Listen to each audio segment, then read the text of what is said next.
5, 4, 3, 2, 1.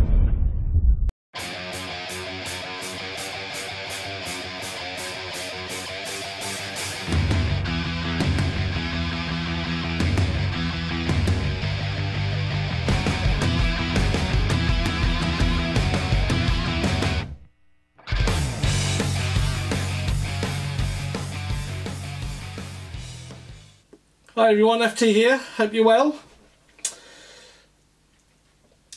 This is a YABO, and what it's about is about 2 weeks ago I decided to do my February tobacco shopping on the internet, and I had 3 criteria to meet. One was to buy a tobacco in a tin that is collectible, because I like collecting tobacco tins, so I buy the tin with the tobacco in it, use the tobacco, and of course keep the tin. The second criteria was to find a tobacco that had an amusing name,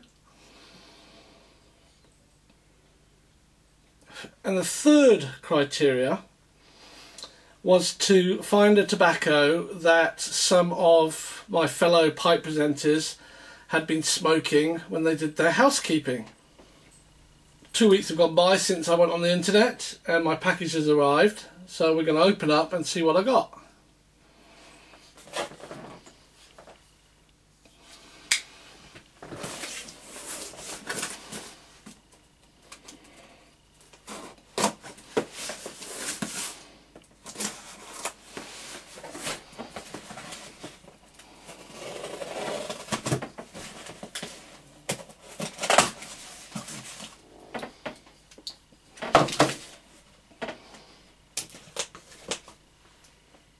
But before I dive into the housekeeping, I am smoking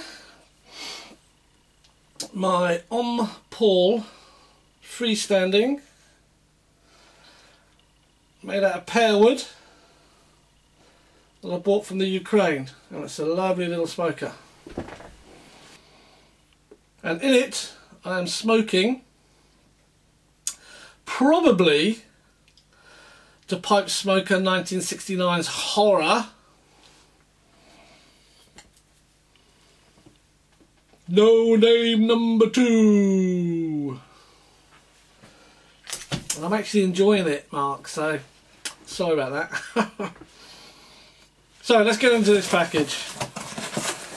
Ooh, we've got lots of peanuts. I've got a pink peanut and a yellow peanut.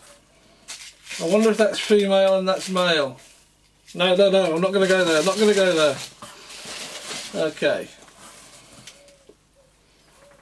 So this first tin of tobacco meets the criteria of something that a fellow pipe presenter on YouTube was smoking in his pipe.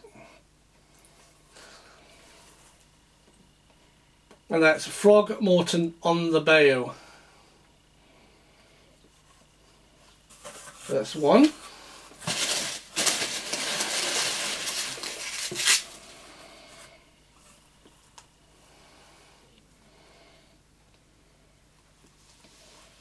Now I can't remember if any of you fellow pipe smokers and presenters on YouTube were smoking this, but I know I either read or heard somewhere that it should be tried.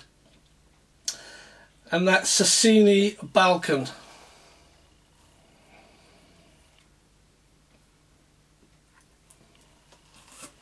That's number 2. Now, this next one is going to fulfill the criteria of an amusing name.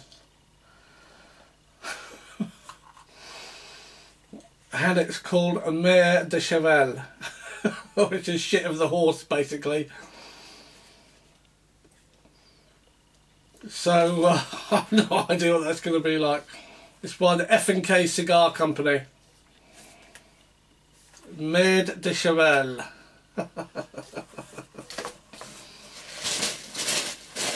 And finally, that leaves one more criteria to be fulfilled, which is tobacco in a tin that I can collect and keep. And for that one, I got a tin of Silliman's Black.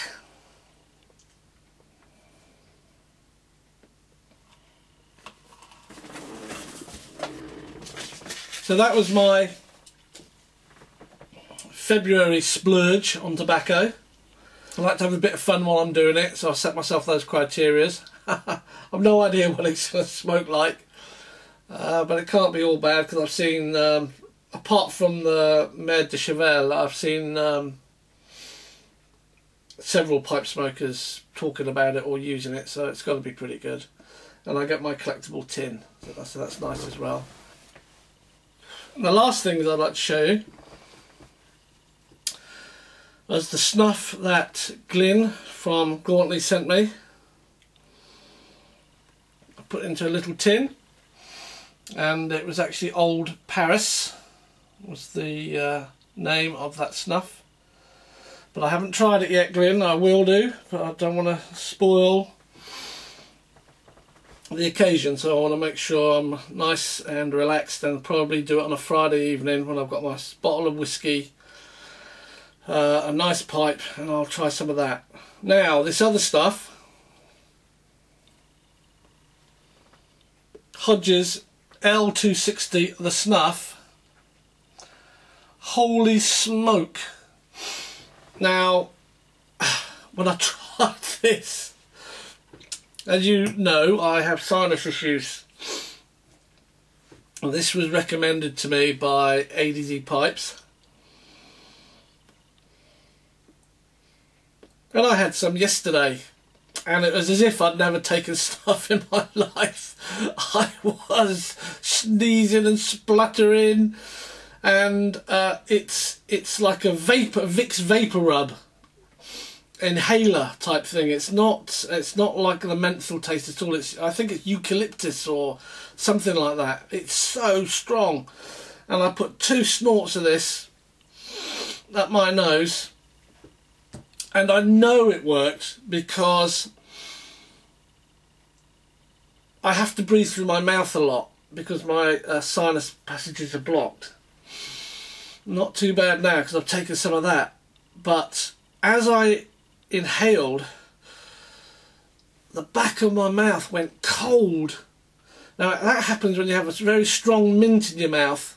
If you're sucking a very strong mint and you do that, you get this this cold feeling come over, and that happened having taken this snuff. So it obviously cleared or got through the passages, helped clear them.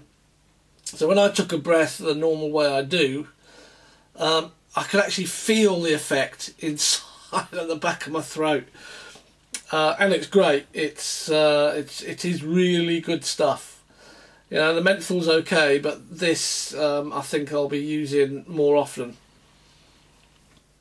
So thanks ADZ. I think it's going to do the trick. While we're on my little snuff containers, I found out that they do 2 different types. This bronze coloured one and this gold coloured one, and they're a little bit different.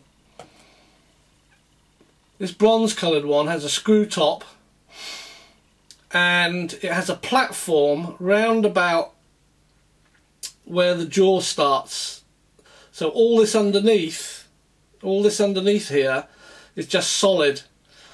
So you can only get a small tin of snuff in these, even though it's that big, on the gold coloured one. These ones, they came with the bottom jaw, you could actually pull it off, and that meant that the grinder part up here, all this here is empty. So you can in fact get a large snuff tin into one of these ones. I didn't know I was buying this, I just ordered a few more, and they're called 3-part grinders. But this one that they sent me was a 4-part grinder.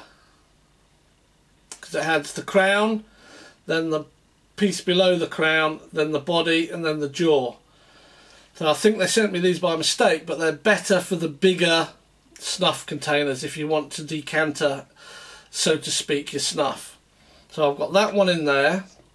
I've got an ice lemon, which is a non-tobacco related one, in that one. And this is much heavier. It's a much heavier, because the bottom part of that one is weighted. So they're my 3 little skulls. And what I've decided to do is to buy different types of grinders and convert them into snuff containers. You can get battery shaped, bullet shaped, coin shaped grinders. I've been doing a bit of search on the internet. I'm going to be looking into those, getting some, and converting them into little snuff boxes that I can keep around my room. Something just a bit different from a little flat tin. So thanks for watching, and keep them alight. Until next time, cheers.